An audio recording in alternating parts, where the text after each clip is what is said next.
गुरुदेव, आपके चरणों में कोटि कोटि प्रणाम। गुरुदेव, जब से आपको देखा और सुना है मेरा जीवन ही बदल गया है।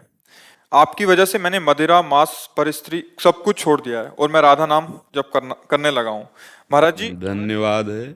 आगे बोलना बात। धन्यवाद है, आपकी बड़ी कृपा है जो आपने हमारी बात मानी और अच्छे आचरणों पर चले। इसमें मनुष्य जीवन की जो सार्थकता है, जो दिव्यता है, वो यही है कि हम इस देह में जो आए हुए हैं तो ऐसा कार्य करके जाएं जिससे किसी का अहित न हो, अमंगल न हो। जिसकी कृपा से देह मिला है उस प्रभु को हम प्राप्त हों। अगर उनको नहीं प्राप्त हुए तो इतना तो बनी जाए कि जितना हम चढ़ गए हैं मनुष्य योनि में, अब नीचे की योनियों में न जाए, गंदी योनियों में न जाए। तो जैसे जो मदिरा पीना है, मांस खाना है, ये शास्त्र निषेध वस्तु है। इसमें आप खुद देख लीजिए, जो करते हैं खुद देख लीजिए, प्रमाद स्थिति आती है। जो करना चाहिए वो इस भाव नहीं रहेगा, जो नहीं करना चाहिए उस भाव की बहुत प्रबलता होगी। निषेध इसीलिए किया गया है। जो दूसरे के मांस को खाना है ना बच्चा, बड़ी कृपा छोड़ दिया है।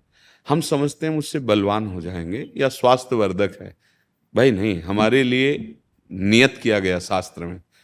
विविध प्रकार की सब्जियां हैं, फल हैं, अन्न हैं, वो भी जीव हैं। ऐसा नहीं कि वो जीव नहीं है। आप मूली उखाड़ के छोड़ दो, देखो सूख जाएगी।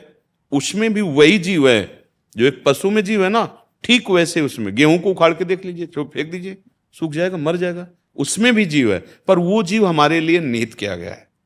सिद्धांत है ना, वो हमारे लिए है कि आप अन्न पाओ, फल पाओ, और बहुत सी भोजन सामग्री है जो प्रकट शरीर में, जैसे हमारे कोई ऐसे काटे हमें लगता है ना, ऐसे उस जीव को, ये जैसे भी मुर्गा, जो भी पशु हैं, बकरा, भैंसे आदि पशु, ये सब जीव हैं।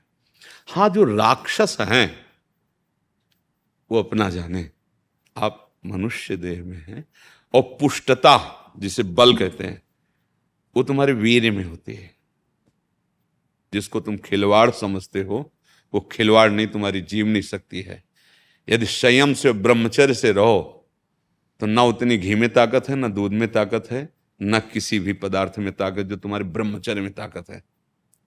हमारे अंदर जो भाव था कि बल बलिष्ठता के लिए, तुम्हें लग सकता है, लेकिन तुम बलवान नहीं हो सकते।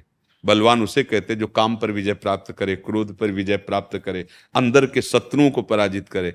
मार के दिखाओ काम को, क्रोध ना आने पावे, लोभ ना आने पावे, ये शत्रु हैं, सब कोई जानता है। मोह ना आने पावे, अहंकार को मार के दिखाओ। उसके लिए जो बल चाहिए वो ब्रह्मचर्य में है।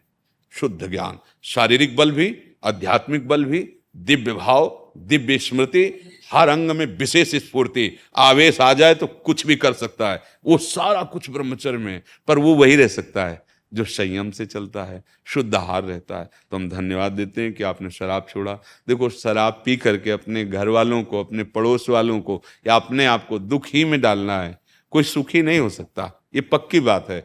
आप सब जानते हैं कि शराब पीने से अंदर के जो कोमल अंग हैं उनको नुकसान पहुंचता है। हाँ, कुछ ऐसा है, जैसे वो फौज में है, बहुत ही बर्फीली जगह पे उनको, तो उस समय वो राजकीय विभाग के अंतर्गत सेवा में प्राण समर्पित किए हुए हैं। अब वहाँ घर थोड़ी है कि मूंग की दाल बनाओ आज, रोटी, वहाँ तो जो मिल रहा है जैसे, क्योंकि वो ऐसी स्वतंत्रता में थोड़ी है, वो देश की रक्षा के लिए। अब उनको कुछ भी मिले, कुछ भी मिले, प्राण पोषण करके देश रक्षा में लगना है। अब वहां ये नहीं देखना है कि वो क्या खा रहे हैं, वो क्या पी रहे हैं।